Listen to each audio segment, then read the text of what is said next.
Grateful risings. How are y'all doing today? How are y'all doing? I hope you are doing well. I hope you're feeling good. Happy Sunday. Happy Sunday. Welcome. I think this is episode 9 from the Car to the Kingdom. Um, I hope y'all are had a fantastic weekend. I hope you're feeling good. I hope you're feeling refreshed. Message.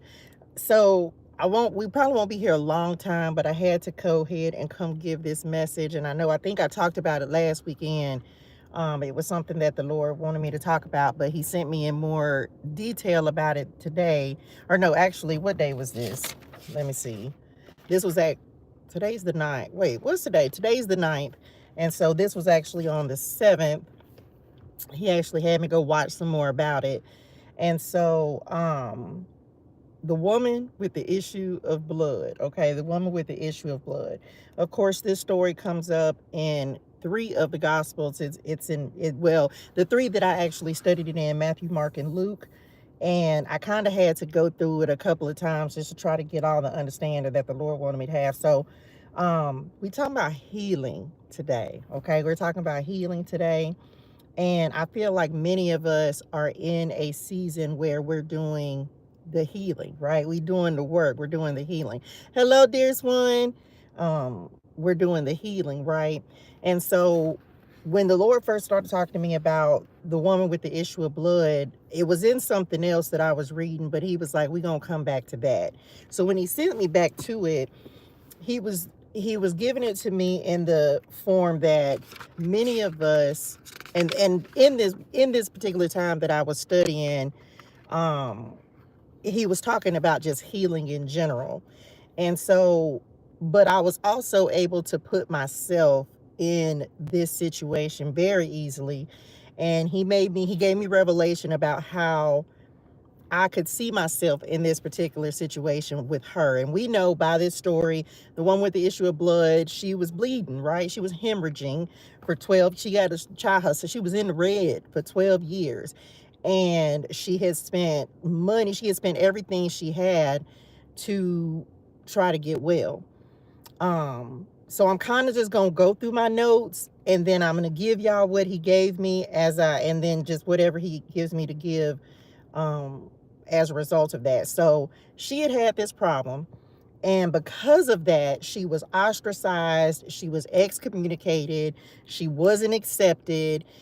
She was broke, right? She was broke because she had spent as everything that she had trying to um fix herself and heal herself. She couldn't, and nobody would accept her, right? She wasn't accepted. So black sheep energy, she wasn't accepted anywhere. So here she was, kind of outside looking in, wanting so bad for this um for this to change for her, and no matter what she did, she couldn't get it to change. Hey, there's one. Shout out to the Caribbean. What part, honey bunny?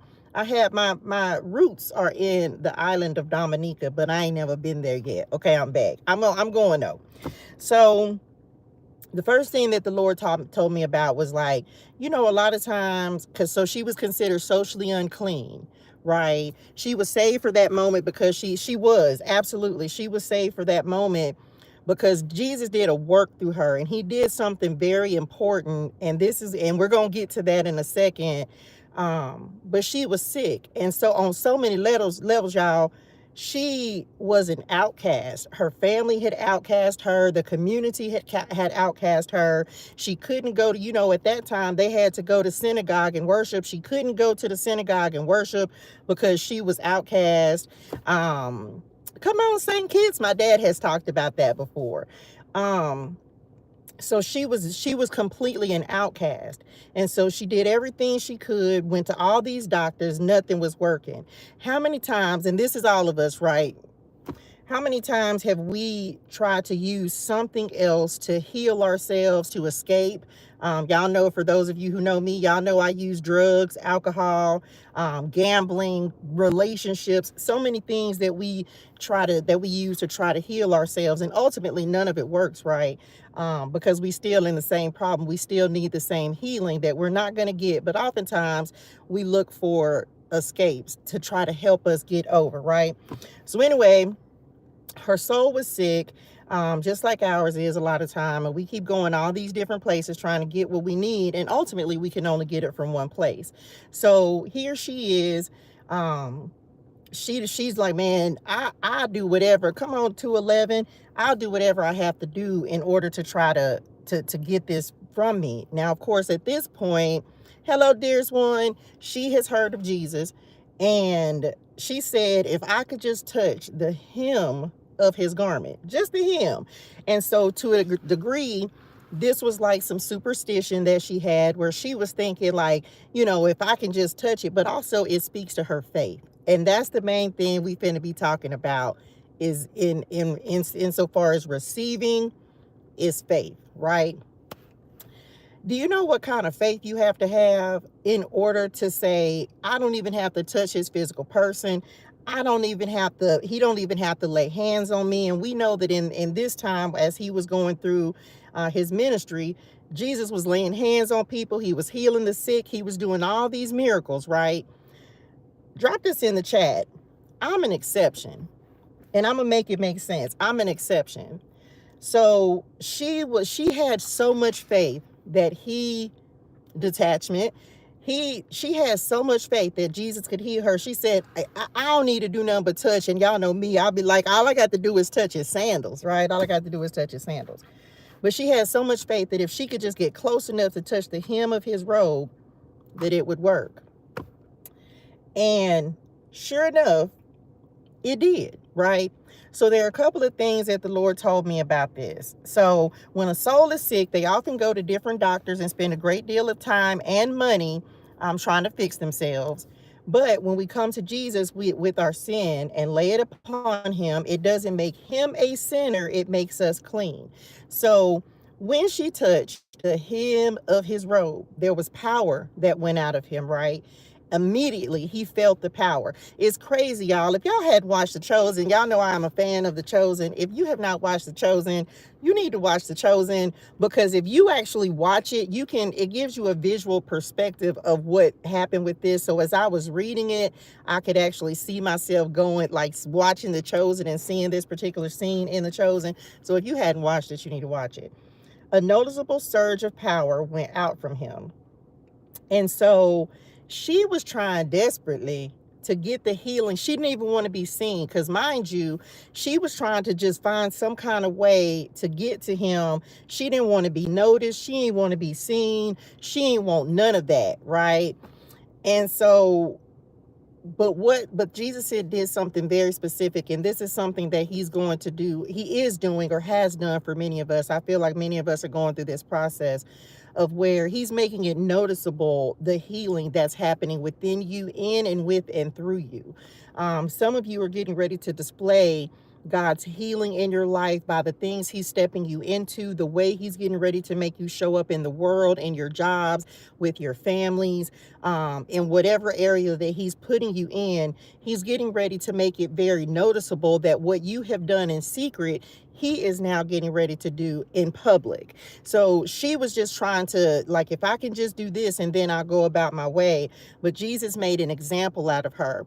Now, the thing about it is that she didn't want to be seen, but he made an example out of her, but not to embarrass her, but to prove a point. So God often brings his work out into the open, even if it may start secretly. So some of you, something that the Lord has been working on with you, and maybe it's been in secret, he's getting ready to bring you out. He's getting ready to let everybody know, like, no, I'm doing a work in this person. I'm doing something with them. Some of you, the healing that you are doing, that you have done, is getting ready to be evident in the way that you live your life, in the way that you're showing up in the world. People are going to be able to noticeably see the difference and the change, based upon what you're doing in your secret place, in your relationship, in your time with the Lord. There's a difference between casual contact with Jesus and reaching out to touch him in faith. And so this was what even though it may have seemed like it was a casual touch, it really you have to know the level of faith that she had. And in this moment, if I didn't mention this, or if you hadn't read this story, Jesus was on his way to heal the little girl who had died, right? And so they were en route to that, and this also demonstrates the level of faith that she had versus the level of faith that the religious person came and said, hey, I believe in you. My daughter's she's died and I need your help. So you have to understand the level of faith that she had to have. If she didn't even need the laying on of hands, if she didn't need any of that, she just needed to be in proximity to God in order for him to heal her. And so her doing that, he didn't try to embarrass her by making her admit that she had touched him, because in the beginning he asked, like, who touched me, right? Who touched me?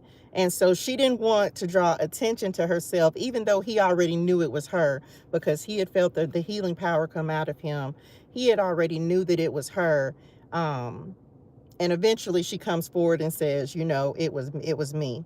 So some of you, the Lord may be calling you out to display your healing, the work that he's done within you. He may be calling you into something where I don't know what your assignment is, but he may be calling you into something that is, again, going to display his glory through you by the evidence of the healing that he's done. She had touched him. He did it so she would know she was healed. Like all of us, she would begin to doubt and fear, wondering if she was really healed. She would wonder if her ailment might return. And I'm getting ready to tell y'all how this directly relates to my life, from the car to the kingdom, right? And so I'm just kind of going through some notes, but then I'll give y'all exactly, and hopefully you can put yourself in this situation and understand how the Lord wants you to go and read this and study this and see yourself in this story. He called her out so others would know she was healed. He called her out to show why she was healed. And he also gave her a very special term of endearment, I think is that what's called, a term of endearment, because he said daughter, right? And there's no other place in the Bible that he called anyone else daughter. But he gave her that term of affection to show and be a demonstration of how he commended her faith. He commended what she did, and he wanted to bless her in a special way by calling her daughter. So let me just tell y'all. So as I was reading through this and I was getting the understanding, the Lord was like, how do you see yourself in this? And first things first, her condition cut her off from the courts of the Lord's house, but it didn't cut her off from approaching Christ. Many of us, is when we're going through our most difficult and challenging time, is when the Lord is going to be the closest to us, when he's going to come to us and be like, this is when he's really going to come and find us and call him to us, call us to follow. Many times he calls us to follow, but it's in the struggle or in the most difficult time that we really have to follow. And so as I was reading this and studying it, I had a moment, because you ever felt like you were an outcast, or you ever felt like, even though you were trying to, you were trying to be a good person, or you are a good person, or you trying to live the right life, like you ever felt like you ain't gonna be accepted? First things first, can we just we gonna stop we're gonna stop thinking that we have to be accepted. If God accepts me, then that's good enough. Drop it in the chat. God accepts me, and that's good enough, right? And so something that I kind of mentioned it last weekend, and I'll talk about it again. Many of us, a lot of times, depending on what the Lord has to take you through in order to get your heart right, to get you in alignment, to get you prepared, to equip you for your next season, a lot of times it's embarrassing. This for her was very embarrassing, y'all. Like, she was embarrassed because she couldn't do anything. Like, for my ladies, my ladies, trust and believe. It is not a good thing, right, when you in the red. Can we just say that? It is not a good thing. Like, it's a natural thing, but for all of my women, we have this understanding that some stuff that you don't want to do when you in the red. So I can't even begin to imagine how going through this situation for 12 years made her feel. Like, 12 years, y'all, 12 years, and being cut off, her family cut her off, like everybody cut her off. And so as I've been out here thugging it out in the wilderness, right, the Lord made me see myself in my own condition, but I want you to see yourself in this condition, in my own condition of how sometimes you feel like you're outcasted, you're not accepted anywhere. Even if you serve in God, even if you have faith, even if you're a believer, sometimes you're not going to be accepted by believers, because there may be a difference in the way that God is calling you versus the way, or what you're doing versus the way that something that it's always been done. But in this moment, the Lord gave me very specifically, like, she was an exception. She was an exception to the way that things had already been done. The way he healed her was an exception. No other place in the Bible does it say that power surged out of him, that power, like that power just was taken. It wasn't taken from him, but it was given.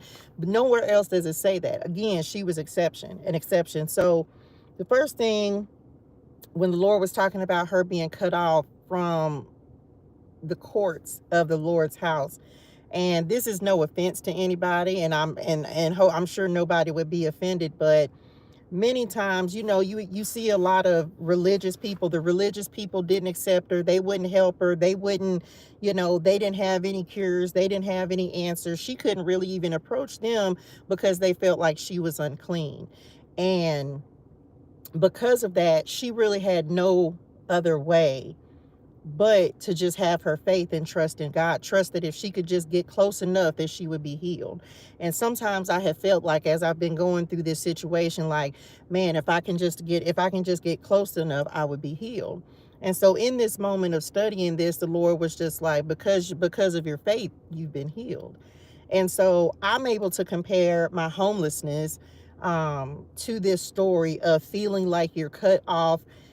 If you've never been through homelessness, you may not understand that there are certain times, or just difference, any situation that makes you feel cut off from everyone or different people.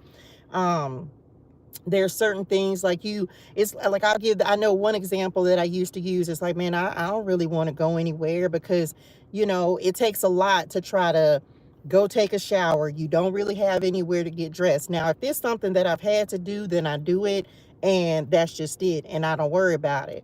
But most of the time it's just like, no, I don't really want to go anywhere. I don't really want to do anything, because it's too much to be trying to get it to just like trying to make it happen. And I don't know if any of y'all can relate to that, where you just be like, man, you feel it's that season of isolation as well, where you're just cut off from everyone and everything. And so he made me understand my situation through her by reading this, right? And so my home, or let's say, as a believer, sometimes the way that not even that you're believing anything different, because we're all believers in God, right? We're all believers of Jesus.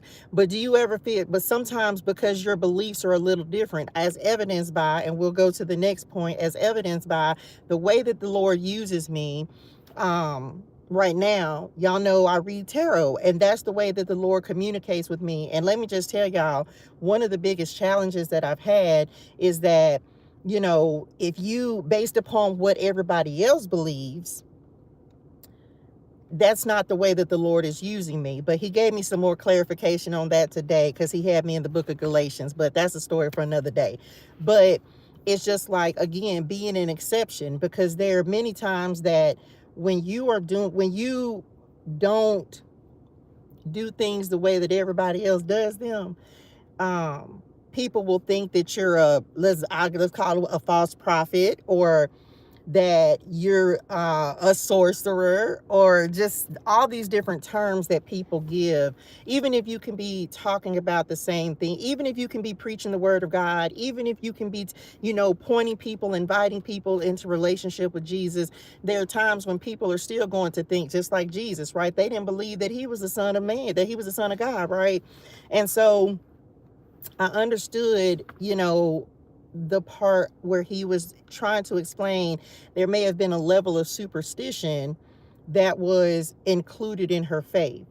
And so because there was no precedent for the way that she was healed. It hadn't happened for anyone else. And in my own situation, yes, we know that there are 50,000 honey. Everybody reads tarot. That's not what I'm saying. The way that the Lord has used me and changed the way that I read tarot for his use, including the scriptures, including the Bible, in the years, and I don't know how long.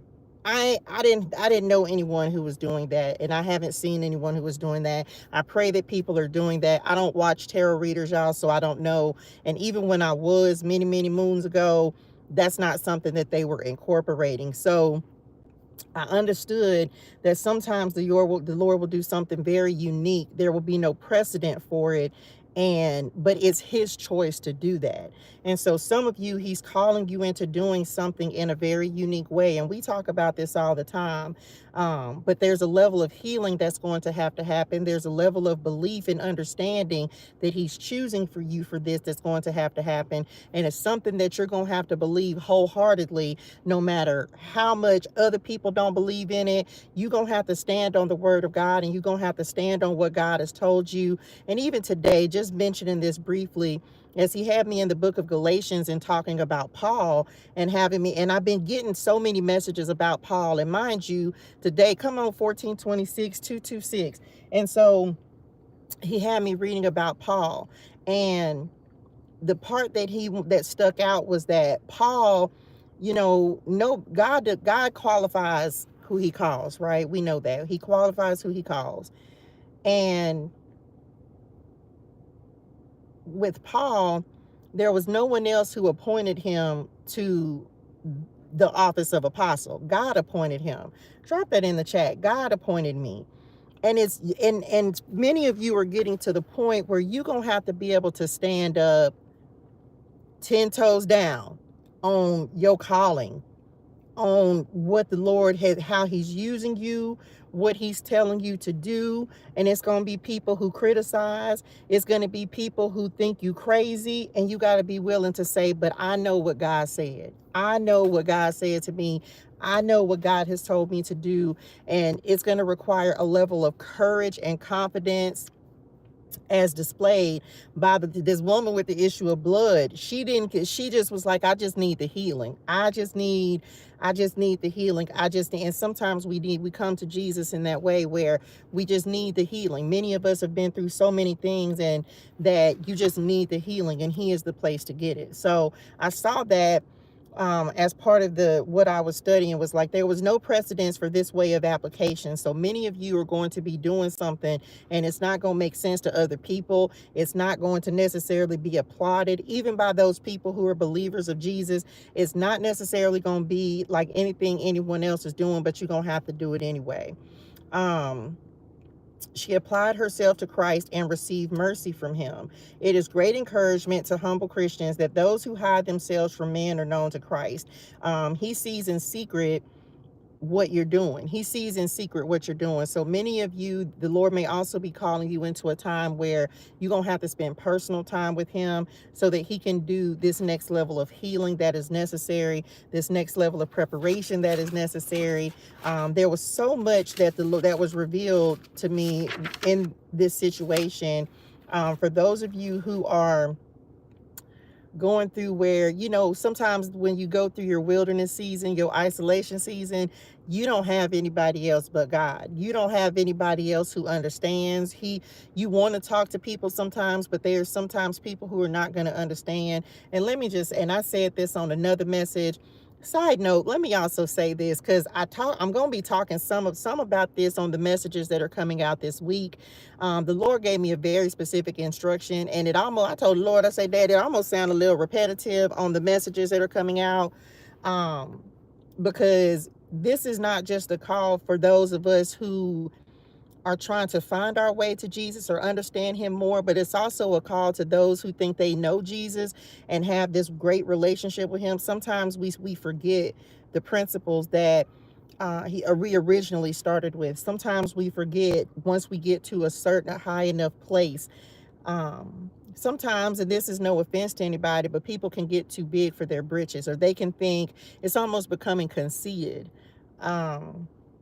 in your relationship, to where we can oftentimes look down on people who are still going through the struggle, who are still trying to find their way, who are still trying to glean understanding. And the Lord been talking to me a lot about that this week, where we have to remember that everybody's at a different level with him.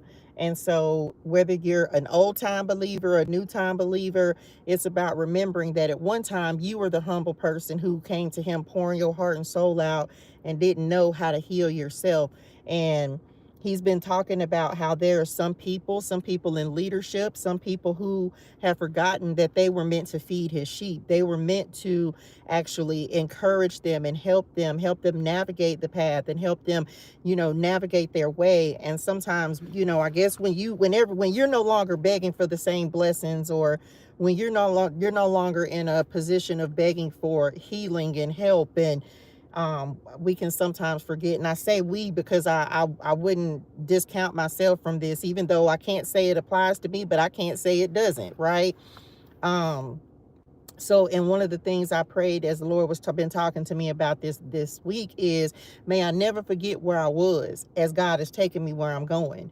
May I never forget that I was the person begging, falling on my knees, trying to, praying for him to help me, heal me, guide me, instruct me, Lord, save me. Like I pray to never forget that I was that person, because I don't feel like I'm ever not going to be that person, because I don't feel like I'm ever going to stop needing the Lord.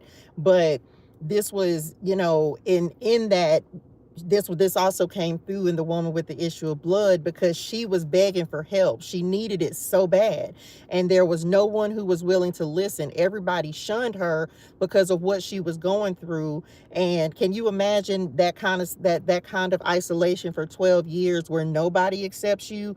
And thank God for God that Jesus showed up, right? And he said, "Daughter," and that's the other thing. The Lord was just like, some of your most humiliating experiences, those are the things that the Lord is going to use to make you great, y'all. And he was talking to me about that because a couple weeks ago, when he first kind of took me to this, Isaiah 9:6 is popping into my head. So anyway, I studied that, but that's something for, that's all, it's on the card. Okay, I'm back. It's on the Jesus card in the Keys of the Kingdom deck.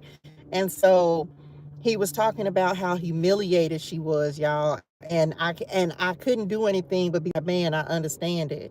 I understand wanting to be around people, but also not being able to be around people or feeling excluded. And that's the other thing. I hope ain't nobody up here thinking that you need to be in all these all-inclusive cliques and all that kind of stuff. I told the Lord just today, I say, Lord, if I got you, you're enough. Because it's not always about being, it's not just being, it is great. And the Lord is going to send the right people, the right networks, and the right connections.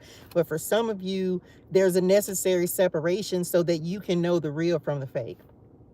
So he showed me, and so in showing me about her humiliation, many of us go through experiences that we're embarrassed about, we don't want anybody to know about. And this is him coming in and saying that he can heal even that. He can heal that as well.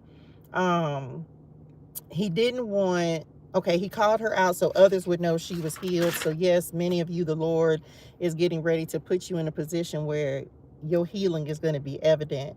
People are going to be able to see what the Lord is doing in and with and through you.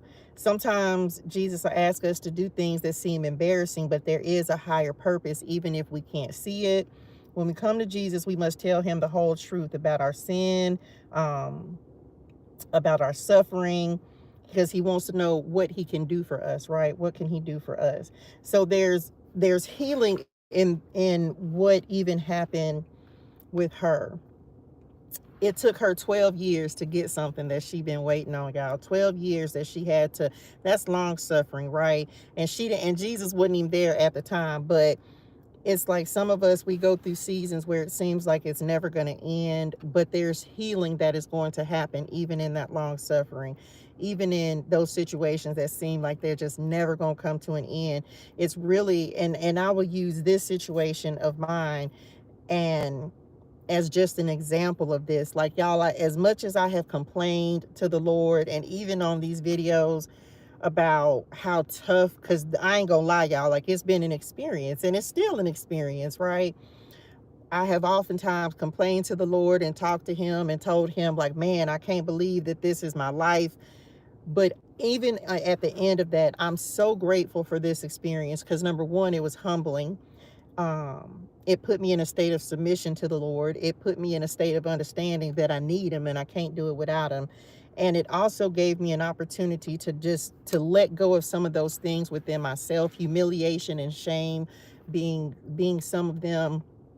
Because even in this situation, one of the things that the Lord has shown me is that he's going to use this situation that he has taken me through to help those who are in a similar situation, to help those who are going through the hardest struggle of their life, to show that he will rebuild you in that season. Hey, dearest one, blessings received and returned. He will use your most difficult and challenging situation to rebuild you, to build you up, to build your faith, to build your courage, to build you to the point that you're able and fit to be used in whatever way he's going to use you. And so, for as much as this has been one of the most challenging seasons of my life, it has also been the most blessed season of my life, because it's allowing me in the process to help other people who are going through like the challenge, y'all, who are going through the struggle and going through the wilderness. Many times we see people, like, we know the successful people, y'all, they have gone through their own wilderness season. And sometimes, not all the time, we don't really get to see those struggles that we're going through, because most people don't want their struggles to be public. This particular woman with the issue, her ailment was public, y'all. She couldn't hide it from anybody. And so this is the Lord saying that you don't have to hide it from him. Some of you, he may be calling you to just really go and pour your heart out to him, to go and pour your heart out to him and tell him how mad you are about it. Tell him how bad it's affecting you. Tell him how tired you are being in the situation, because he knows what you're going through, because he knows exactly where you are. He knows that many of us have been suffering for many seasons, some of us years, but he also knows that he's going to heal you. And that's what I want you to take away from this, is that he's going to heal you. He's going to heal you. He's going to bring you out of this. And I am of an opinion that the sooner that you can get your life in order, get your house in order. That's what he told me yesterday. The sooner you can get your house in order, which is your inside, your inner self, the sooner I think that we're able to come out of some of the struggles and situation and long suffering that we're in. I saw a video from Tabs today. She talked about her wilderness season. I hadn't seen it yet, but everybody got to go through a wilderness, y'all. It's one of those steps. My face is so oily, y'all. It's one of you can't skip it. You can't skip it. And we talk about it all the time, but I think that many people don't know that what the wilderness is. Like, the wilderness is your struggle. Your wilderness is where you gonna die to your old self. Your wilderness is where you gonna sometimes have just barely enough. You barely gonna have enough money.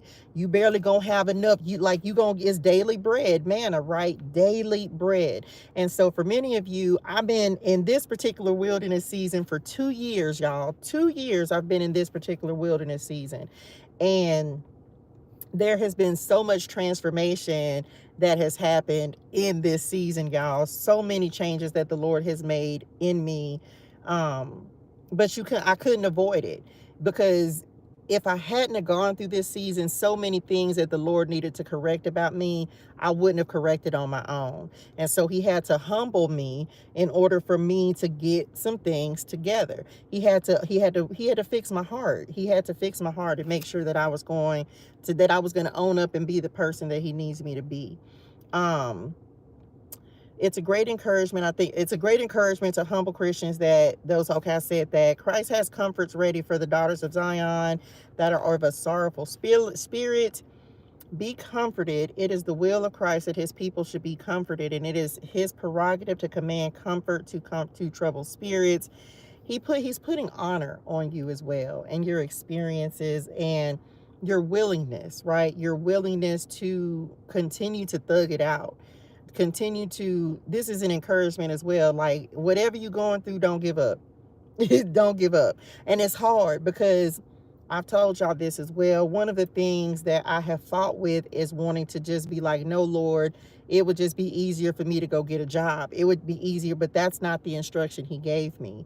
And so it was a challenge of faith for me to just believe that God is going to do what he said he's going to do.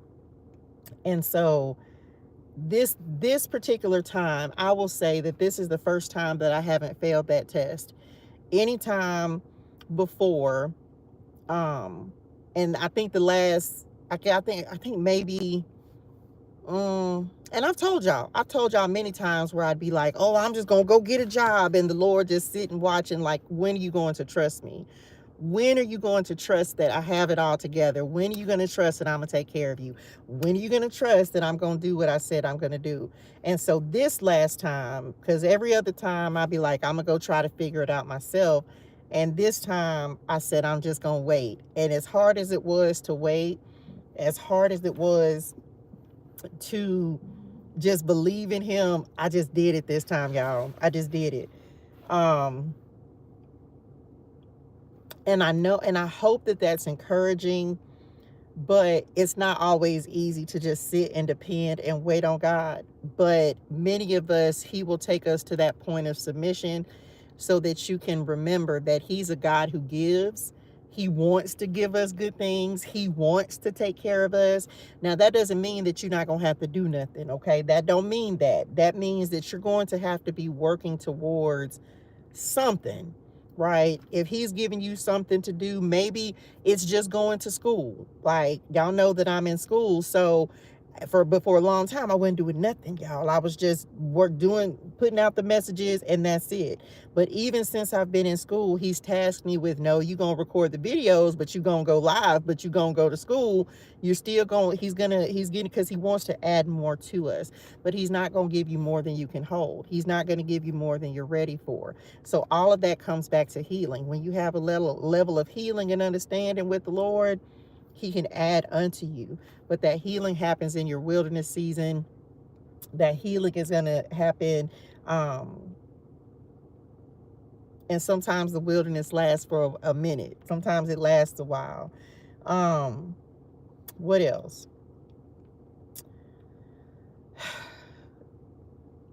It's something about healing that he needs you to be praying for, needs you to be asking for. And also the main thing I have found that happens in the wilderness, y'all, the wilderness is not about the physical healing, it's about the spiritual healing. And so for many of us, he's healing us in our faith, in our belief in him. And that's why it's so important to go through that wilderness season, because he has to heal you spiritually. And then you'll start to see that things will start to manifest for you physically. It doesn't happen all in overnight, and we be wanting it right then, and it don't happen that way. But in your wilderness season, in your time of healing, he's going to comfort you. He's going to let you know that you're not alone. He's going to strengthen that relationship with you. Many of us will be called even closer, but it's up to you, depending on how as close as you want to get to him is as close as he's going to get to you. So we may be abundantly comforted in our temporal mercies when they are accompanied with those spiritual blessings that resemble them. It's about knowing that you're going to be provided for as well. How that spiritual hit. Yeah, it really does, y'all. Like when you really just get right in your spirituals, it's when you truly start to understand. Like today, the Lord was talking to me about the fruits of the Spirit.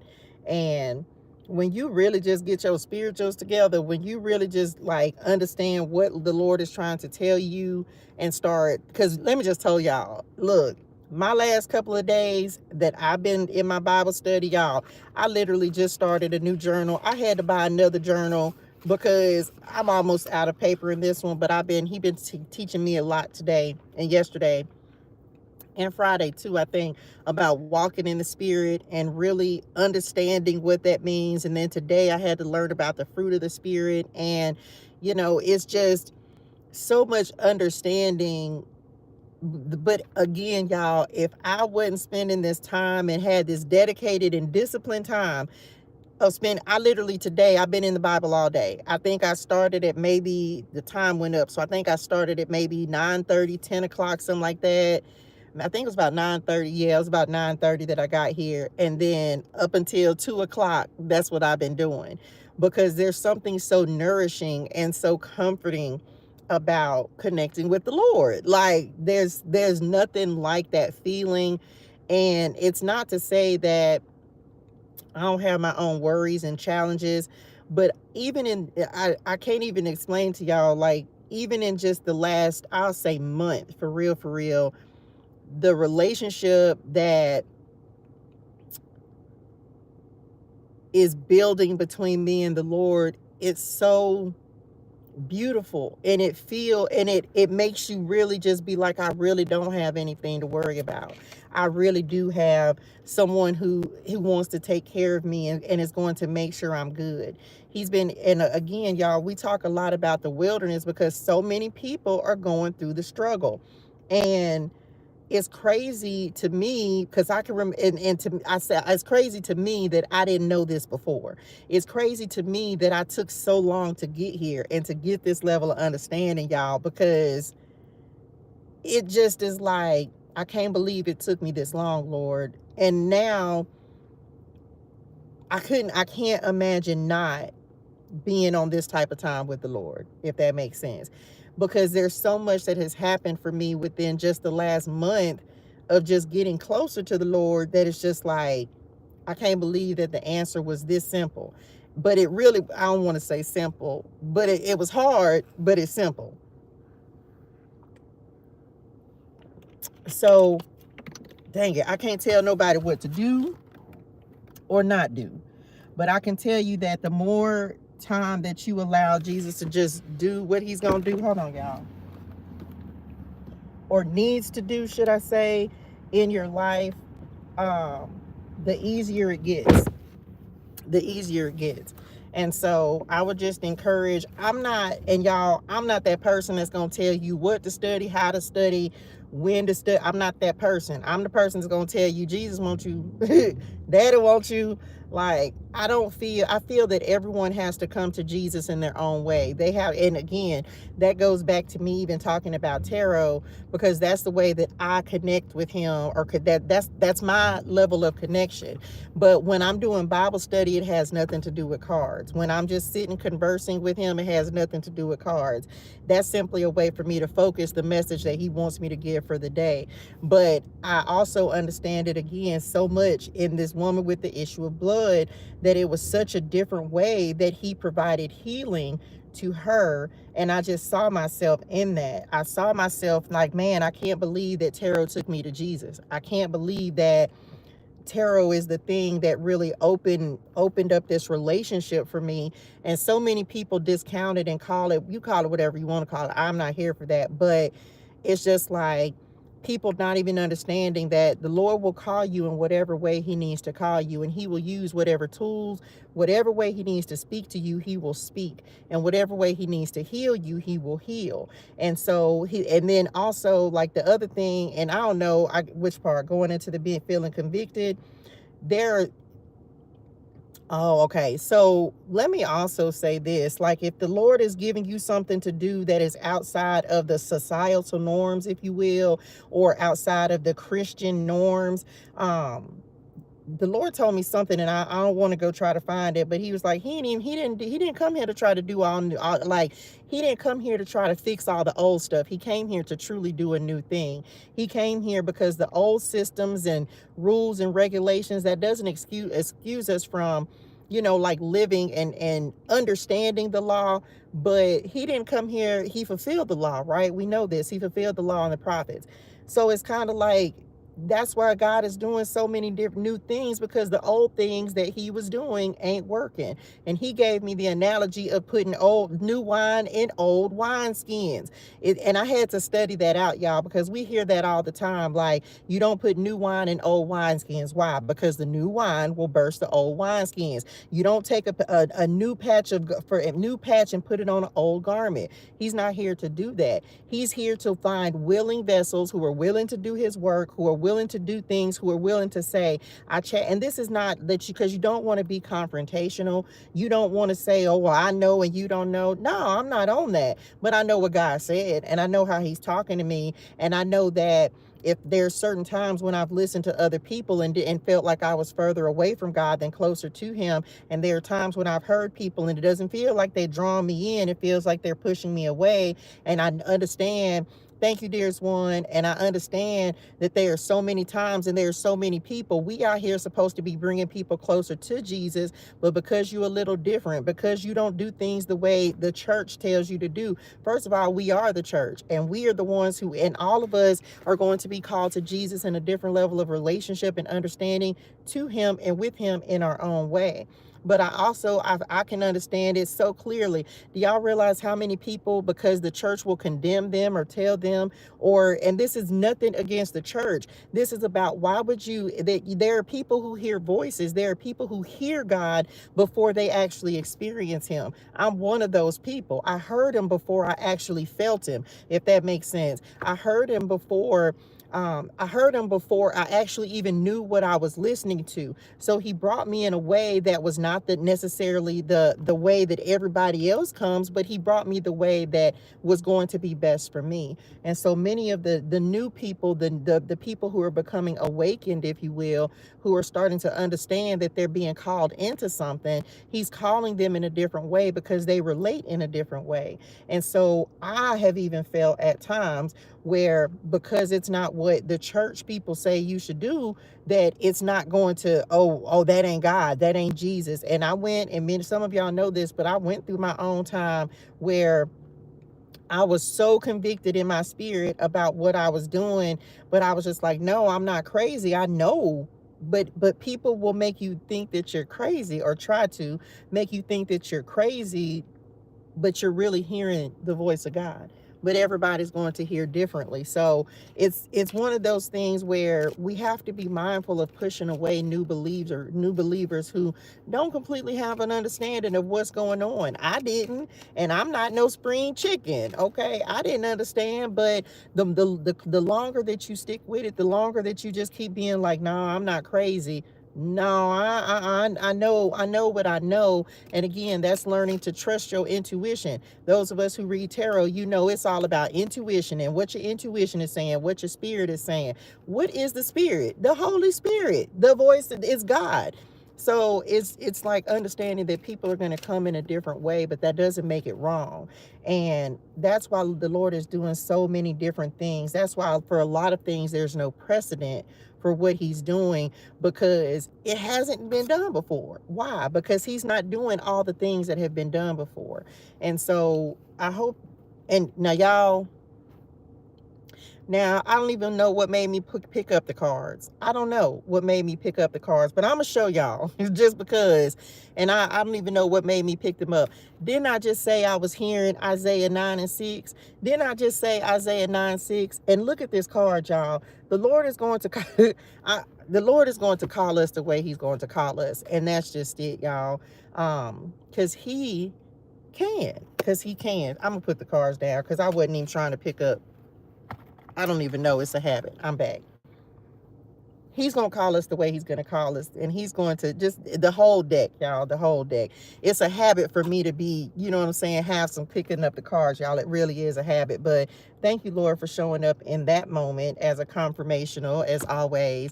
It really is. It's a habit, y'all, to be having to have a deck. And when I'm online, it's a habit to have a deck in my hand. But anyway, it's crazy because I heard Isaiah 9 and 6. And for this purpose, let me just show y'all. I put it up, but my gift is my gift. Can somebody just drop this in the chat? I'm gonna walk in my gift, and I'm not gonna be ashamed of it. I am not gonna be ashamed of my gift. The Lord uses you the way he uses you. And I be trying, like, this the thing, y'all. This is me. Like, man, I be trying to give a message. Hey, me. I'll try to give a message without the cards, but my gift is my gift, y'all. The way that the Lord uses me is the way that he uses me, and I'm gonna walk in my gift. I'm not ashamed of my gift. I'm not ashamed of the way that the Lord is using me, and I'm not gonna, and it's one of those things, and I'm gonna go back and get it. I'm gonna go back and get it. But I'm gonna walk in my gift. I'm gonna It's one of those things, and this is something the Lord been talking to me about. This is everything that the Lord was talking to me about today.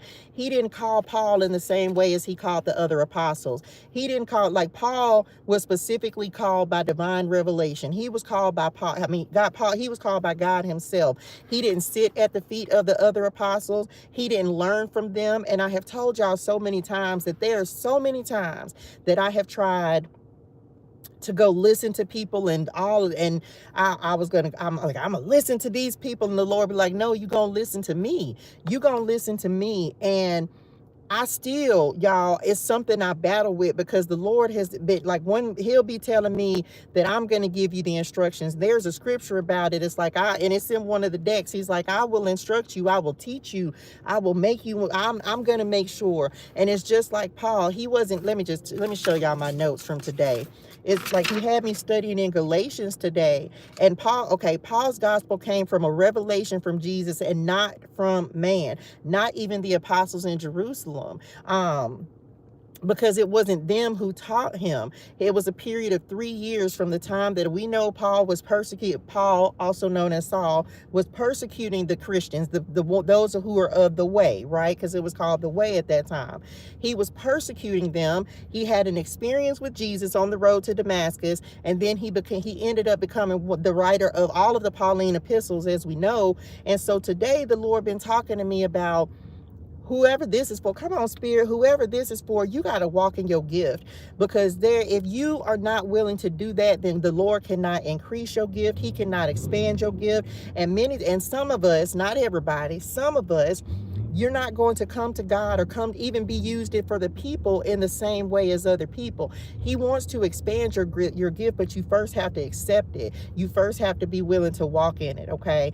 Paul did not sit at the feet of the apostles or the feet of the disciples of Jesus to learn the gospel. Jesus taught him personally. And y'all, this is me saying this, and I can't speak for anybody else's education through the Lord, but in the last 2 years, it's only been me and Jesus. So anything that I have learned as a result of what the Lord has revealed to me. I have learned through Bible study. I have learned from giving messages. That's not everybody's route. That's not everybody's way. But something the Lord been talking about, he's like, man, I'm getting ready to expand you. So you got to be willing to stand on the gift that I'm blessing you to use to help the people, to reach the people. And it doesn't make me any more right or them or anybody else any more wrong. It's simply that there are different people who all of us who are shepherds are meant to shepherd. There are different people. We're meant to reach the people in different ways. There are people who won't pick up the Bible, but maybe, just maybe, you'll pick up a tarot card. Maybe, just maybe, you'll get a digital download. Just something that will expose you to the truth of what the Word of God is. Maybe it's just something that will expose you, because especially for those of us who are struggling to get out of the struggle, who are trying to find a way, y'all. His credentials, and in Galatians, if of course I've been in Galatians all day, and it's crazy the way that Galatians came to me, because today my card out of the Keys of the Kingdom deck, thank you, true, many times I wanted to go to church, he will say, you stay home today for my own protection. You know something I was reading the other day, Kimrala, yesterday, as a matter of fact, sometimes, and again, I'm not speaking on your church or anybody's church, but I will say this: the Lord told me yesterday that he's removing his spirit from some places, just like he removed his spirit from the temple. Because God ain't in all. Just because a building says it's a church doesn't mean the Spirit of God is in that place. And he told me that yesterday. I'm not going to go find it, but he told me that yesterday. It was the understanding that sometimes where 2 or 3 are gathered. And I heard that 3 times in less than 24 hours. And so it's not always about, and he taught, man, I don't want to, Lord, do I have to go into this? Yesterday I saw something very specific, right? And he didn't, come on, Spirit, he didn't connect the dots for me until as I just kind of went through the day. Let me just say something, y'all. Don't think that just because, and again, this is, I don't be wanting to say the hard stuff, but the Lord is going to use me the way he's going to use me. And I got to say what I got to say. Hence, me also saying that the messages this week, they may sound a little repetitive, but the Lord put me to the test. And he said, if you're going to be my servant and you're going to go out and shepherd my people, then you're going to say the words that I give you to say. And he meant every word. We're in the book of Jeremiah. And I was like, and y'all know I say this all the time, I feel like I'm walking out the word. And so as we're in the book of Jeremiah, the Lord has just been giving me different instructions of how I'm going to say what he wants me to say. So this is one of those instances. And again, I don't go to nobody church, so I can't point this at anybody specific, but he's been showing me how even people in a position of leadership can go astray. So it's not, sometimes this is why you have to sometimes sit back and say to yourself, is the Spirit of God still in this place? If the people that you're listening to, are they giving you what's in the word? Are they giving you their opinions? Are they giving you what's in their hearts? Or are they giving you the word of God? And if you hear something from any person, myself included, you should be taking this back to the Lord for confirmation. You should be going back to him and saying, okay, Lord, I know she said such and such, because they're the only mediator that we have is Jesus. That's it. So even so, there are some churches, and the Lord told me yesterday, he's elevating some and he's removing others. And I don't know exactly how that's going to go. I don't know when it's going to go. Divine timing belongs to the Lord, but he is putting people in a position of power and authority. He's putting people in a position of leadership who are actually going to go back to teaching the word of God, and who are not in this for the money. He's been talking to me a lot about false prophets, because of course we're in the book of Jeremiah, and so in learning what false prophets are, he even told me, because can I tell y'all, and I don't call myself a prophet, so don't get that twisted. I don't call myself a prophet, y'all. My bad. I know it's a glare on the thing. I don't call myself a prophet, but I am a messenger for the Lord. And so one of the things he was talking to me about, he was like, you remember when you used to charge people to give them a message? You remember when you used to divine a prophecy, when you used to tell people their future? And I was like, yeah. And so again, he made me understand. And for me, Paul is somebody that I correlate with a lot in the Bible, because it was going from one place from unusable to usable. And so he shows me in myself, like, you remember when that used to be you? That's why I don't do personal readings, because if the Lord has a message, I'm just going to give the message. I'm not here to try to make money from what I'm doing, if that makes sense. And so that's how you're also going to know, like, should nobody be charging you? There's not a person who is actually in fellowship with God and doing what they're supposed to do that's charging you for a message. And I'm saying this from a place of someone who used to charge people to give them a message. That's how you know if it's coming from God or not, because God gives us freely. He has given us his word freely. He has given his healing freely. He has given us salvation freely. So if somebody is charging you to give you a message from God, it's not from God, because God gave it to us and he didn't charge us anything for it. Jesus gave himself freely.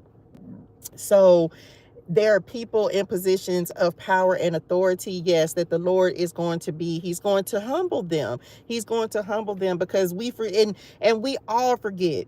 It's like when you think that you know God so well, sometimes you forget the simplest things that God told you in the very beginning, when you were a babe in Christ, a new beginner, a new believer. So anyway, it's not about being in a church. It's about, are you being nourished? Are you being encouraged? Are you being uplifted? Do you feel better? There have been places that I've been in that I left feeling worse than when I came. And when you go into certain establishments that are your place to go and connect with God, you should feel better in your spirit when you leave, not worse. You shouldn't feel convicted. You shouldn't feel condemned. And the Lord been talking to me a lot about condemnation. You shouldn't feel condemned after you receive a message from someone. You want to look at yourself and say, man, yeah, like, man. But you also want to take action upon that, and also knowing, like, this is when you turn and say, Lord, thank you for deliverance. Thank you for delivering me from the things that most people don't even know about. But he's been talking to me about that as well. I wasn't even going to go all the way into that. But, That's just his thing. And so for many of you, um, it's not everybody, and I don't know, because again, I'm not in the church, y'all, so I'm not here to speak on the church. All I can give you is what the Lord has given me. And one of the things that he told me even today was that he's getting ready to start qualifying folks, and they not being qualified by other people. It's like, again, Paul, God called him into service. Did nobody appoint him? He had an experience with Jesus, and God said, now you're gonna go serve. And that was it. The other apostles didn't appoint him or credential him. He didn't have to do that. And I didn't understand why the Lord was talking to me about that, but it's because he needs some. And some of you, maybe, I don't know, maybe he calling you to help other people. He will appoint you to do something, and you don't have to be credentialed or approved because you're God approved. I don't know, drop it in the chat. I'm God approved. He didn't wait for someone else to make him a great Christian. Famous Christians did not overly impress or intimidate Paul. They did not give him the gospel to be preached. God gave him the gospel to be preached. It wasn't Paul's life wasn't built upon what other people did for him. You can believe the gospel and fail to practice it. So anyway, that's just where he took me today, y'all. I've been in the book of Galatians all day, 1, 2, and 5, with what I had to study today, 1, 2, and 5. And so, because all of us have a different look. This is why I love the Lord. I love him. I shuffled past it, and I was getting ready to read Isaiah 9 and 6, because in Isaiah 9 and 6 is what I told y'all, it kind of came up in my spirituals. And this is God, right? For to us a child is born, to us a son is given, and the government will be on his shoulders, and he will be called Wonderful Counselor, Mighty God, Everlasting Father, and Prince of Peace. And then Father God just showed up at the bottom of the deck. So just saying, right? Like you have to be able to say, this is who I am, and this is how God is using me, and not be afraid of that in any way. And it's not easy, because again, you're going to face criticism, you're going to face persecution, you're going to face people not believing. I told y'all the other day that the Lord taught, Jeremiah 28 talks a lot about, again, false prophets. And the thing about it is, if you think that if somebody is false, then they're not speaking the word of God. They're not referring you back to God's word. They're not referring you to connection with Jesus. They're not referring you to a closer relationship, to more faith. They're making you depend on yourself. They're strengthening your faith in yourself versus strengthening your faith in Jesus, versus making you build that relationship with him and have that understanding of who he is. And so, but again, y'all, this is me saying this from a point of where the Lord had to say, I approved you. This is something that the Lord has had to do in the wilderness, because for a minute I wanted to be accepted by the regular Christian people, them. Like I wanted to be a part of that. And the Lord said, no, I'm setting you apart to do something different. And you gonna have to know that my approval is all that you need. And it took me a while to get there, but once I got there and I stood on it, the Lord said, okay, now that we got that together, now I can actually talk to people about that and say, hey, sometimes the Lord gonna tell you to do something that don't make sense to you or anybody else, but if he tells you to do it, then he tells you to do it. Hence now having 12, 13, I don't even know how many I have at this point, y'all. 5 or 6. I think 5 of which of the oracle decks that I have are focused on the Bible. So it's kind of just knowing that he's going to tell you to do something difficult, and you got to be willing to do that. Okay. You cannot partake of the table of demons. You really cannot. You you really cannot. That is a true story. You cannot partake of the table of demons and partake of the table of the Lord. And this is the thing. You will know them by their fruit, y'all. Like, let me just say this. I will, in my own opinion, I don't see many demons telling you to go follow Jesus. Like I don't see the demons telling you to go read the Bible, read the word, discuss the word, and build relationship with the Lord. Like demons, the devil, right? The devil and his minions, They're telling you to believe in yourself, trust in the wealth, trust in the riches, trust in the world. You don't need God. They're doing everything they can to move you away from that connection. They're not telling you to try to get your spirit right. They're not telling you to try to, release all that. They're not telling you to do that. And so again, and just like test the spirit. So it's about understanding, and I'm gonna say this as well. Whoever needs this, I'm gonna say what I'm gonna say because the Lord says so. Be mindful of people who are also talking down on you. I know I say this a lot, y'all, but one of the things that I had to come to understand is that if Jesus didn't talk to us that way in the Bible, then we shouldn't be allowing other people to talk. If God don't talk to you that way, there's a rule. Like me, some of my children say this all the time. Whenever somebody talking to them crazy, or like just talking out the side of they neck, both of my girls be like, if my mama don't talk to me that way, you sure ain't finna talk to me that way. Like, that's one of their standards for how you gonna respect me. You gonna talk to me right, because if my mama don't cuss at me and yell at me and call me out my name and ain't disrespectful to me, ain't no way you finna do it. And so that's kind of the standard that I have. Like, there's not a single time that God has ever came in and made me feel less than, unworthy.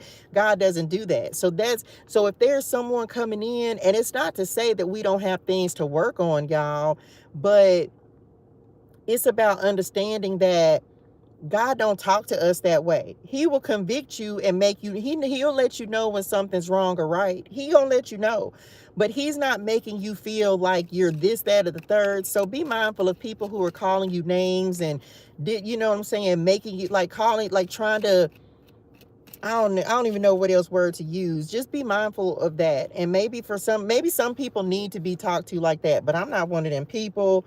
So just be mindful. And it's kind of like for some of you, as the Lord may be leading you to different mentors and people who are, maybe speaking life into you, you just want to be mindful of how they're talking to you. Because if God don't talk to me like that, I don't want. And sometimes we need some tough love, right? Sometimes we need, for people, we need to, we need to be like, okay, like, that ain't right. But people can hold you accountable without talking down to you or making you feel negative, or like, what I'm saying, really trying to depress your spirit.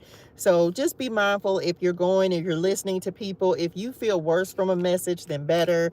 And my apologies if you feel worse from this message, then better. But I pray that I never give that kind of message to anybody. But if the Lord tells me, and another part of that came through because as we're reading Jeremiah, Jeremiah's message is very heavy, but it's a message of repentance. And so the last few messages I've recorded, I've been like, Lord, this is a lot. Like, this is a lot for me to be given this kind of message. And he was just like, well, some people are at a decision point. You're at a point where you gonna get right or get left. You're at a point where he's trying to save you from a disaster. As we know, as we're reading through Jeremiah, he's trying to save you from an imminent disaster. Because even I recorded 3 messages, I think, on Friday, and I was just like, Lord, first of all, they sounded kind of repetitive. I said, second of all, it's kind of like, look, here's the choice. He's putting a choice before you, because he's trying to save you from imminent disaster. He's trying to save you from going down the wrong path. He's trying to save you from taking a wrong step. And many times we take the wrong step too many times. And so he's trying to save us from that. So y'all just keep that in mind, because honestly, I told him, I was like, man, I wanted to delete them. And I was like, and I don't hardly ever delete messages, y'all, and I wanted to delete them. And he was just like, you ain't deleting nothing, because he was testing to make sure that even if it's a message that doesn't necessarily make you feel all warm and fuzzy on the inside, are you willing to give the hard message?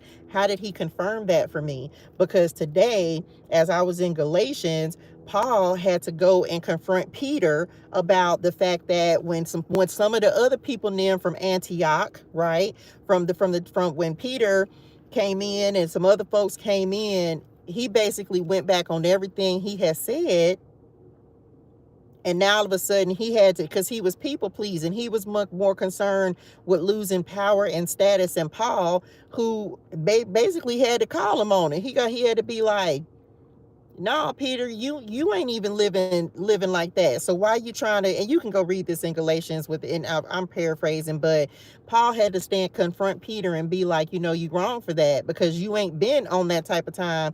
And so that was the Lord showing me, like, sometimes he'll put you in a difficult position, and sometimes you got to say the hard things, and sometimes you got to call some folks out on some things, on the wrongs that they're doing. Ultimately, we're not here to retaliate. We're not here to try to get back. You don't have to do that. The Lord got your back, and he got your get back. Bars? He got your back and your get back. So you ain't got to do any of that. For some people, yes, the Lord is getting ready to pass judgment, because he knows what you do in the dark. And sometimes people think they can get away with stuff, and just guess, all I can say is that the Lord sees everything. He has his eye on everything. So that's why we don't really have to worry. We just have to keep walking in his truth and his light, and he's going to take care of the rest. And one thing about it, and you call it karma, you can call it judgment, you call it whatever you want to call it, but the Lord is going to take care of what he's going to take care of. And you're not going to be able to skip it, and you're not going to be able to get out of it. You're going to reap what you have sown. And so that's why, whether in the light or in the dark, what's done in the dark eventually it'll come to the light. But just remember that what's done in the dark, the Lord sees that too. And so sometimes we don't know. That's why there's a message that is coming out this week that is just like, you got to walk in your consequences. You got to walk in your consequences. Like, you can do something and think ain't nobody getting away with it, but you're not, because God knows what you're doing. He sees, even if no one else can see, he sees exactly what's happening. And so if you kind of just go by that, and it sucks sometimes, right? Even in Galatians, reading about how Barnabas, who was Paul's best friend, right? Paul's best friend had been with him this whole time. And even Barnabas went over to the other side. He followed Peter. So it's like, don't be surprised if the people close to you, you know what I'm saying? It's things like that. Like, the Lord knows everything, but he got your back and you'll get back. Okay. So I can't be bothered with that. And if you get away, you still be held. You're going to, one way or another, God will have his way. He will have his way, and he will have his say. And so that's why we just have to just do right. That's all I can say, is just do right. Just do right. And then you don't have those types of things to worry about. So anyway, and this the other thing, and y'all know this, I wouldn't know if somebody didn't like me or not. I wouldn't know. But guess what? I pray, and I pray, even if you don't have to like me, I still love you with the love of the Lord. I still love you. Hey, Sandy. I still love you with the love of the Lord, and I pray abundance and speak blessings and prosperity into your life, and may you receive everything that the Lord wants you to have, because I don't have time to hold that. I don't have room to hold that. Like, I don't have room to hold any kind of animosity or feeling. I don't care.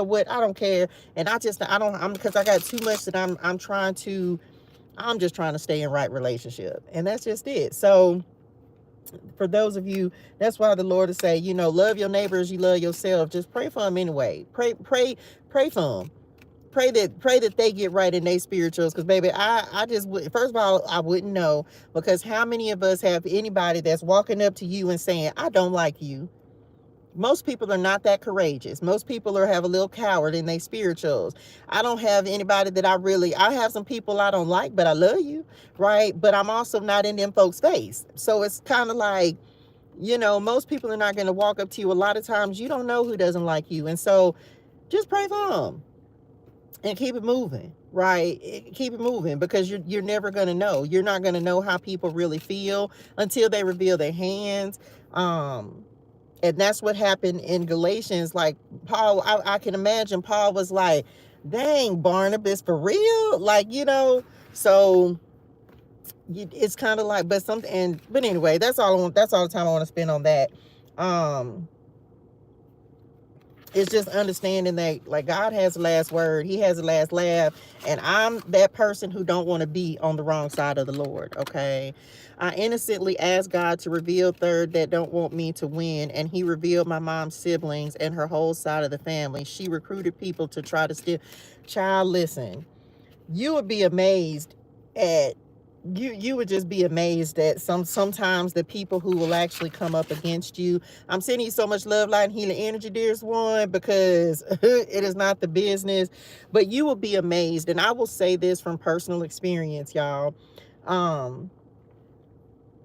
Many times it is the people closest to you who are going to be the ops. Not all the time. Now, this don't have to just be family. This could be friends. This could be the circle of people that you're surrounding yourself with. Just know, a lot of times when you ask the Lord to reveal and remove, you'll be surprised sometimes at the people that he reveals and removes. But the one thing that I have learned is just to be like, it's like Jesus. And the best example of this is Jesus and Judas. Jesus knew that Judas was going to betray him, but he didn't treat him any differently. He, even up until the end, he didn't treat him any differently. He didn't make him feel any type of way. He didn't let on that he knew that Judas was going to betray him. He loved him all the same, and he knew his betrayer was breaking bread with him every day. So if he can do that, we can do that. If Jesus can do it, and he knew that ultimately Judas betraying him was what was going to be the catalyst for him going to the cross, and thank you, Lord, for going to the cross for us. But if he can do it, then we can do it, y'all. If he can do it, then we can do it. So, and I hope that helps. And that's the thing. I am of the look. If he can do it, we can do it. If he can do it, we can do it.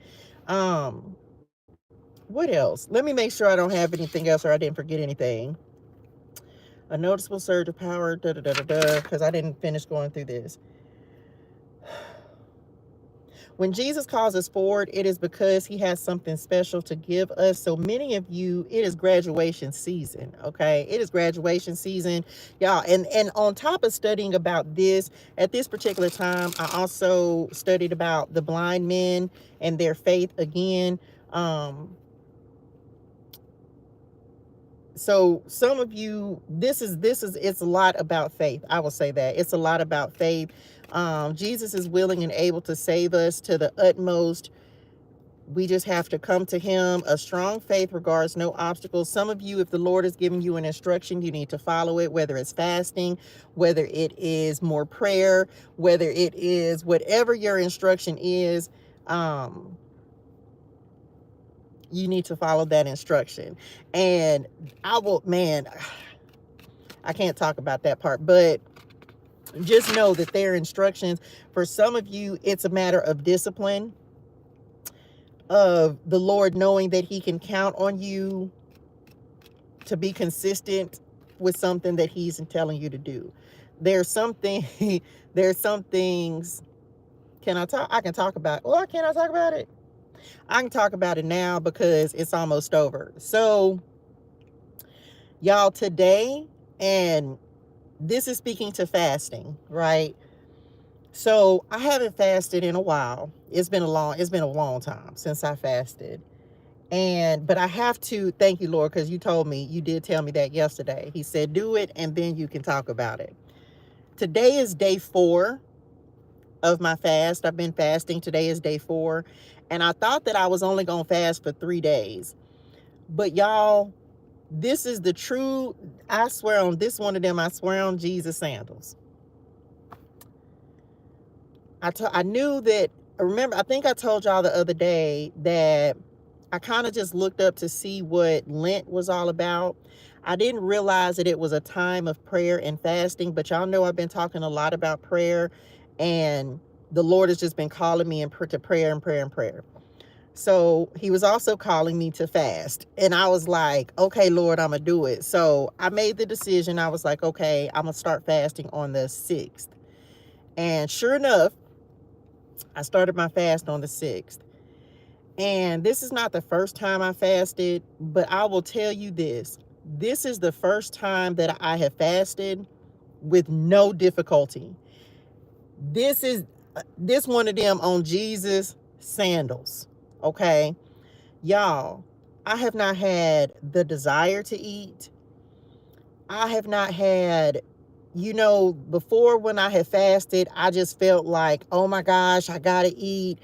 And this is the fourth day, and I was supposed to end my fast today, y'all. And I still am just like, Lord, am I tripping? Because I don't feel bad.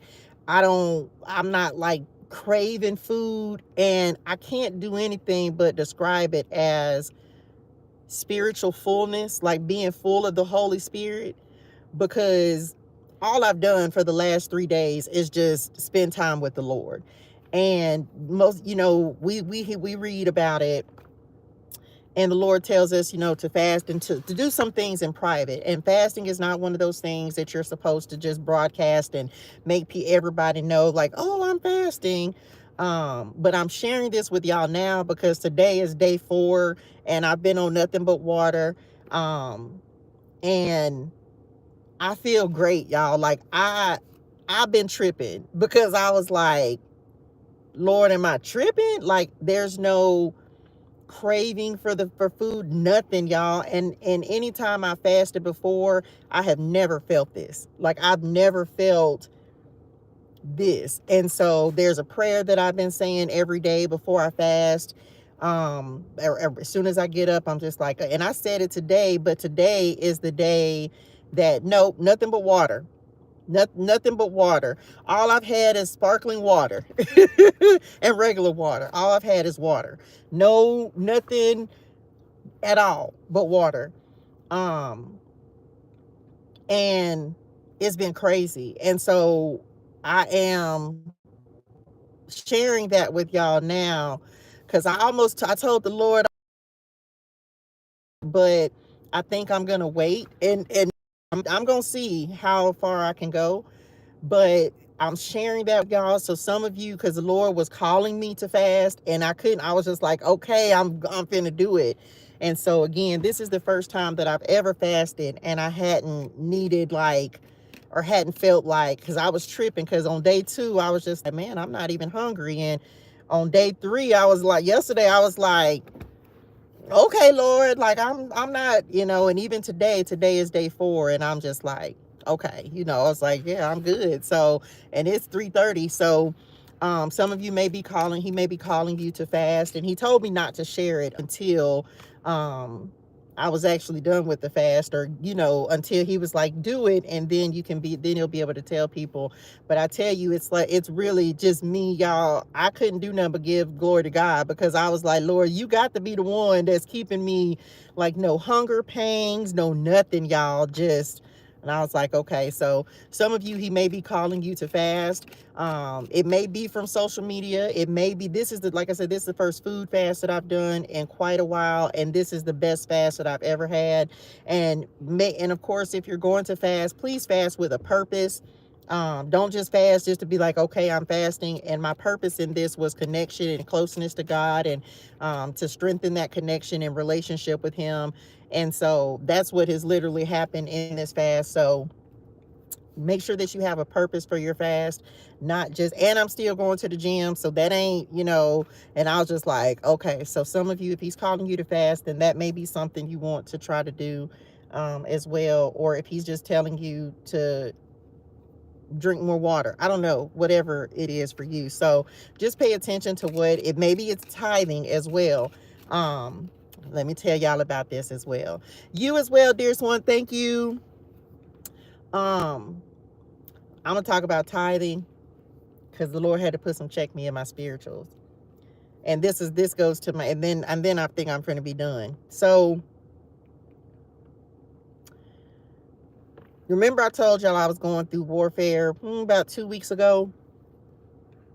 And one of the ways that the enemy was coming up against me was to make me think that I was not going to have enough. Okay.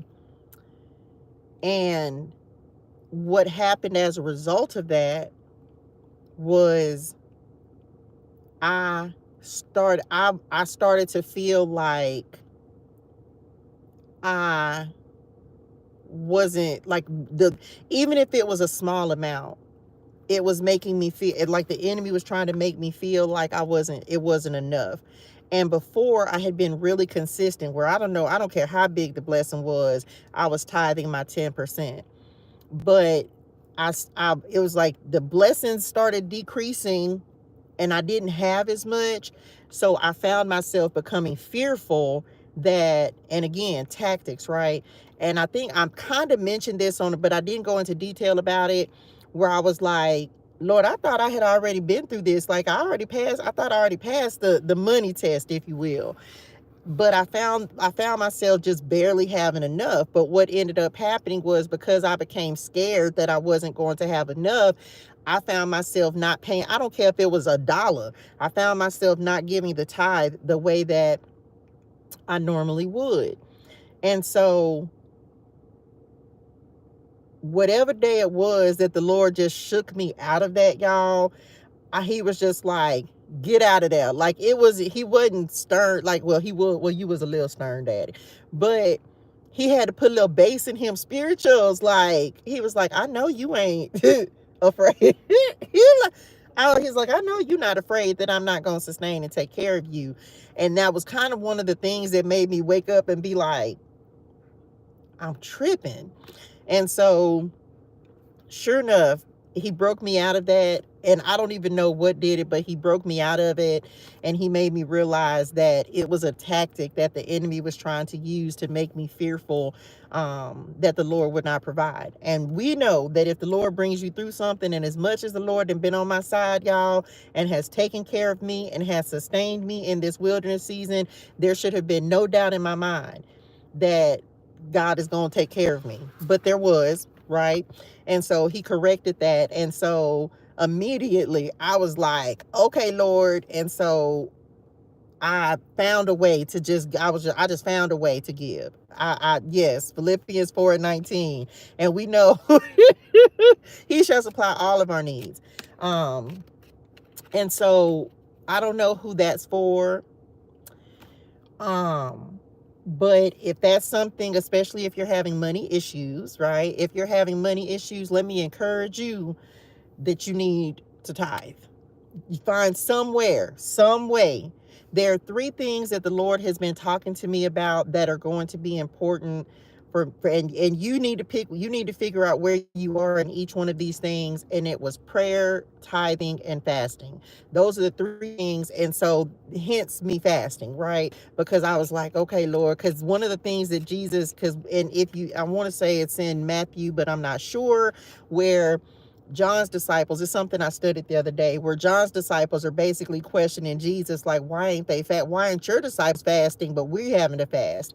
And so, of course, he goes on and gives the story about, why fast when basically when he goes away, that's when they'll need to fast. And so sometimes the Lord be assuming that we already doing stuff that we're maybe not doing. And for me, fasting was one of those. And so I was just like, okay, Lord, you was right. I already don't eat but once a day, but I was just like, ain't that enough? Like, ain't it enough for me to only eat once a day? And y'all know I'm only eating vegetables right now. And me, ain't it enough that I'm only eating vegetables anyway? And he was like, no, not if you're going to level up. And so that's the thing, y'all. We trying to level up. So if the Lord is calling you to level up, then you're going to have to level up in the things that he's telling you to do. So whereas even though my diet is pretty good, right? It's good insofar as eating vegetables. He was just like, but level that up. Hence a fast.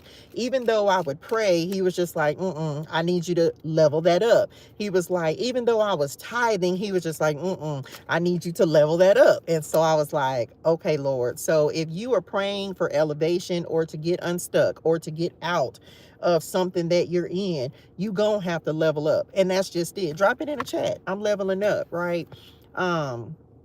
Because many of us, it's about not wanting to stay stuck. I don't want to be in the same position I'm in. I want to get out. And so the Lord said, well, you're gonna have to change. You're gonna have to do some things worthy of getting out. And it's not that he rewards us for our works, but it shows your discipline and your dedication to changing. But so you got to change yourself first. And God sees those things. Like he sees those things that you're willing to do in order to become a better version of yourself. Going to the gym consistently, drinking your water, saying gratitude. When he sees that you're committed, like, okay, reading your Bible, praying, tithing, whatever it is that he's telling you to level up, it's like, okay, well, if you want to go up, then here's what you're going to have to do for me. Right. So hopefully that helps. And fasting with the right intentions, in fast regard is to be had to the methods of God's graces towards us. And let me see, I think that's it. Every duty is to be done in its proper season. Everybody's state of infancy. Let me see. So yeah, I think that's all. I got a lot, of course, y'all know this, but this is just about us, like, healing, right?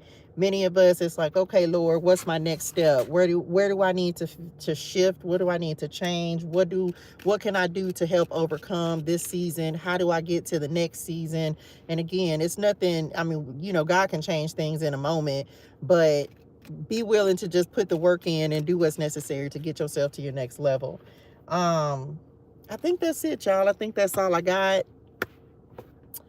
Yeah. So, hey, dearest one. I think that's all I got, y'all. I kid you not. I'm a writing little soul. I ain't lying. I'm a writing little soul. I have written so much in the past couple of days, and there's so much, and I still don't know. Look, and 3-3, that number may be important as well. 8-11, 8-18. Anyway, I wrote those numbers. I just flipped to the March 3rd page, so that day may be important as well. I don't know. What else was I getting ready to say? I don't know. I have a lot. Oh, I don't know yet. Y'all, I have so many notes and so many things, and I still don't know how the Lord is going to have me putting all these notes out here, because I know it's not just for me. There's some things that he has shown me that are for all of us, but I'm not quite sure yet how to put everything out there. How do you look up the numbers and find the meaning? I personally, I will look in Strong's Concordance and look up the numbers.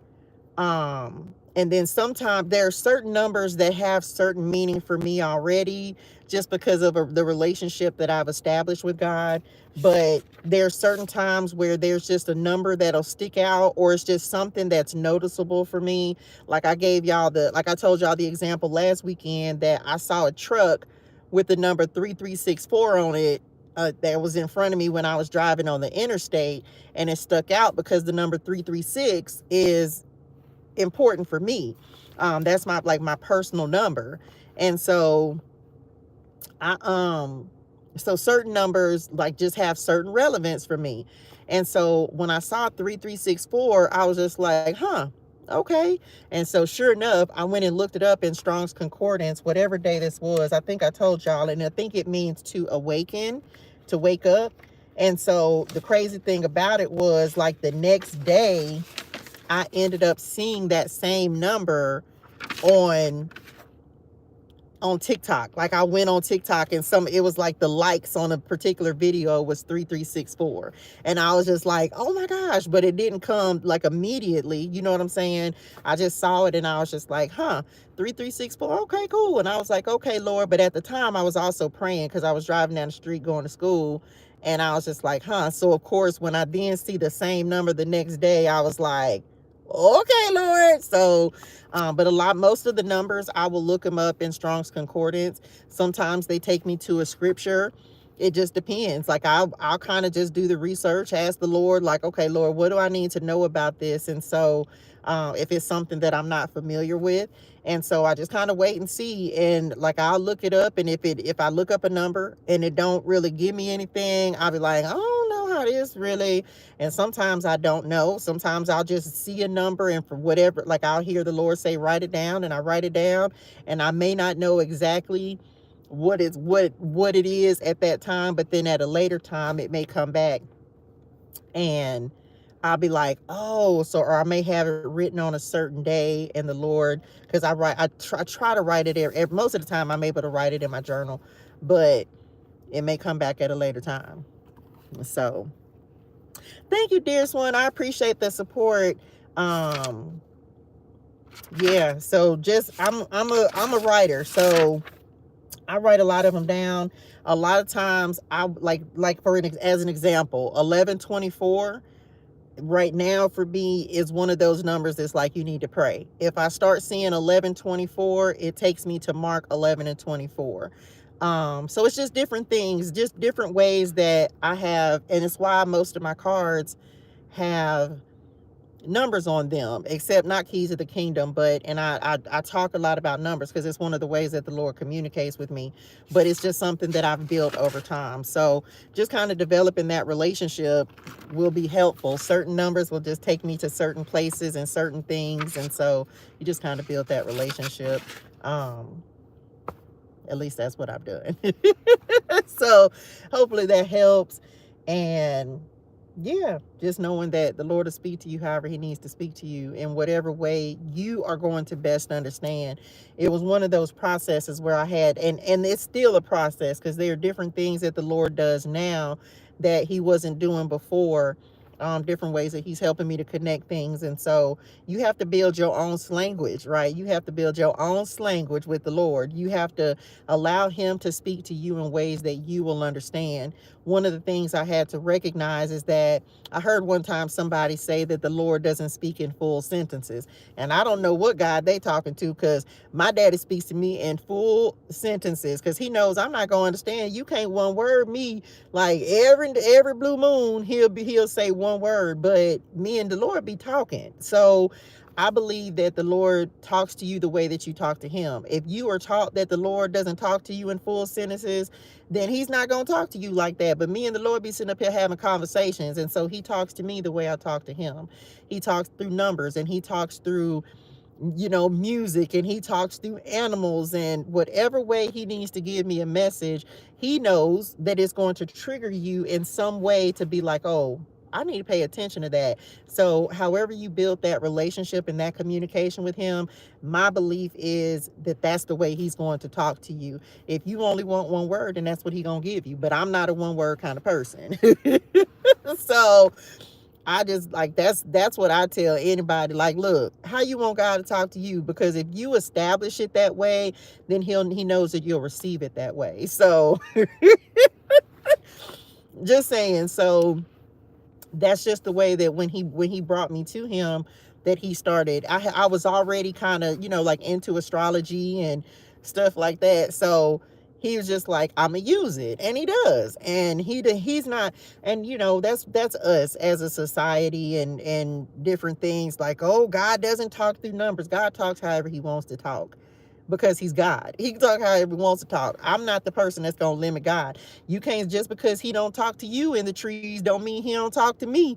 You can make a strong wind blow, and thank you for the wind, Lord. That could have been the wind I needed at that time. That could have, the wind blowing could be like, man, trigger you to be like, man, the Lord finna give me a second wind. He finna give me, like, so it's all about how you connect with him.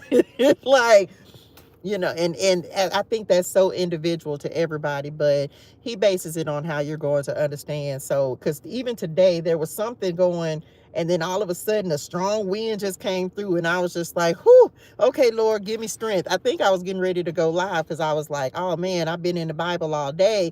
I was like, I need to take a break. And then all of a sudden the wind started blowing, and I was like, okay, I got my second wind. And so I was like, okay, let me go live while I got this little burst of energy. He was like, I don't get the work done. So anyway, that's just me, right? That's what I took it for. He was like, he just be laughing at me because I'm foolish, but it's just however you talk to him and set that relationship up with him.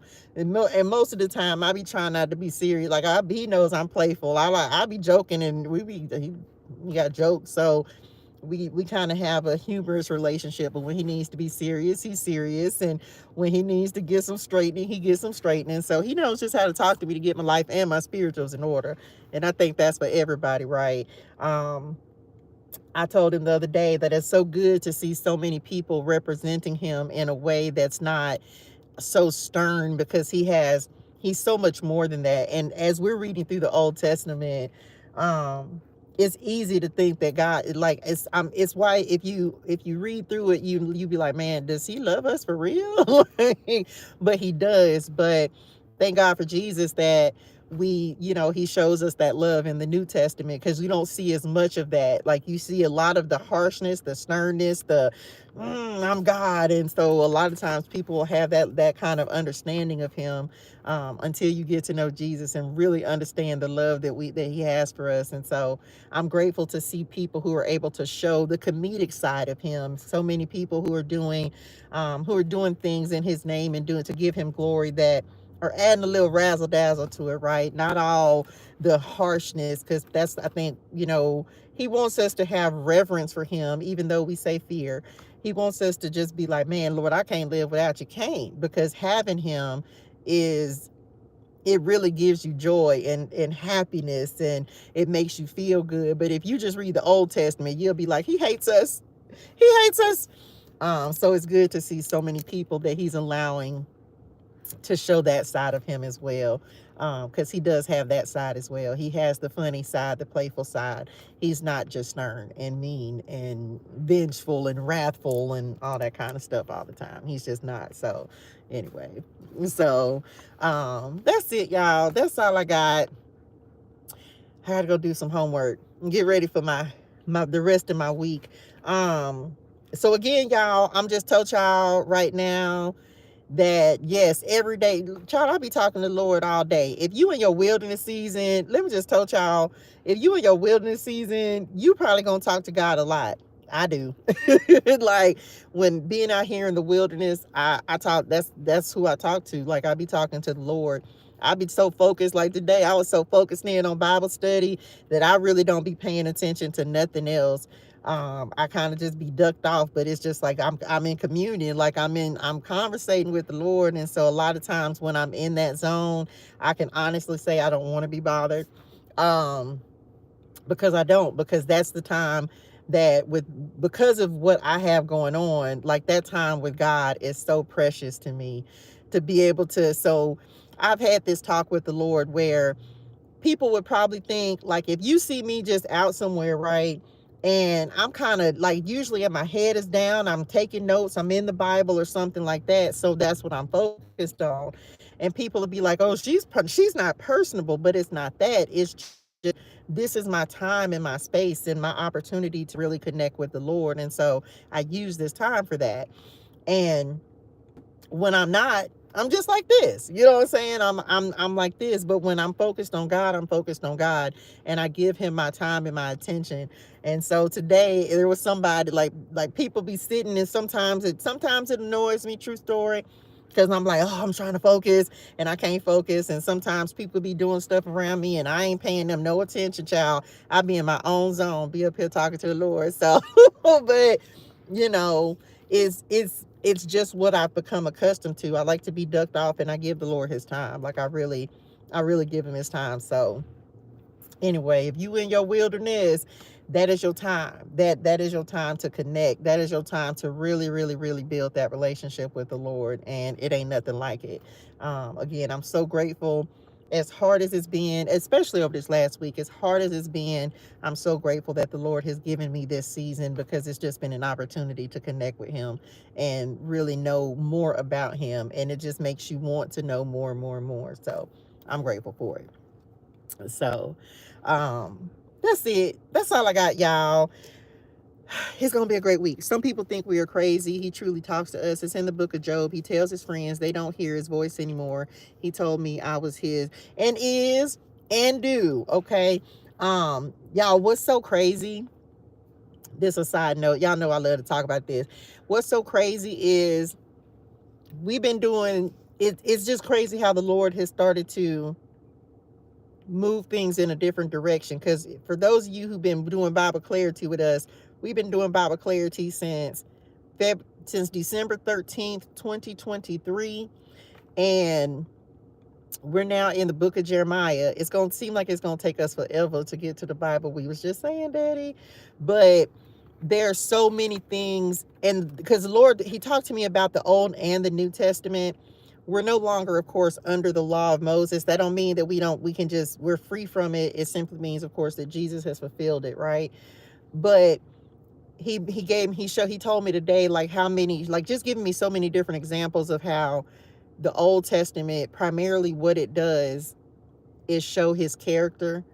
um it shows you his heart, and we don't oftentimes think of it that way, because we see so much of the pain and so much of the, the way that he had to kind of basically give, like right now in Jeremiah, he's having to let King Nebuchadnezzar take him over, and he's having to, because he's like, they're disobedient. And so, but in reading and really studying the New Testament, it teaches you that you have to know the Old Testament as well, because it really shows you God's character and it shows you his heart. um he shows you the type of relationship he wants to have with us, but how many times we failed in that, right? Beginning, of course, with Adam and Eve. And so he said, he even today, he's like, we're no longer under the law, because there's no way that you could be. It's like 613 commandments or something crazy, y'all. It's crazy. But anyway, it really does show you, like, he tried over and over and over. He tried, and they did. He said, I'm your king. They said, we want a king. And it's just a cycle of rebellion, the same thing we still go through today, right? Instead of just doing it the easy way, his way, we want to do it the hard way. And so it's just a cycle. But it really does show, like, how much he has tried to give us, like, can y'all just get right? And we just don't want to do it. But anyway, so I'm grateful to be kind of, not right now, because right now I'm really studying and learning the New Testament, but he does send me back to just kind of go through the Old Testament where we are, which is why we're not rushing through the Bible anymore, because he's like, you got to understand it at least, so that as we're reading through it, we'll understand what we're talking about. So, and yes, we have come a long way. We have come a long way. Can you believe it, y'all? OMG, we have come a long way. Because when he told me to start reading the Bible, I say, to what? To who? Anyway, but he said that's the assignment. So I'm obedient to that, and I'm grateful for it. So that's it, y'all. That's all I got. Lord, I hope this helps somebody. Y'all, hydrate your soul in things. Drink your water. Say your gratitude. Have a fantastic and an amazing rest of your day. Y'all have a great start to your week. I will see y'all on next Sunday, right around 2 o'clock-ish, right around 2 o'clock. But the message will be posted, of course, every day this week. And just remember, I had already told y'all that the message is like, the Lord said, you gonna get this in your spirituals, but I do feel like we're getting ready to move on from it as well. Okay. Thank y'all so much. Love y'all. I will see y'all on next weekend. Y'all have a great and amazing week. Love y'all. Bye, y'all.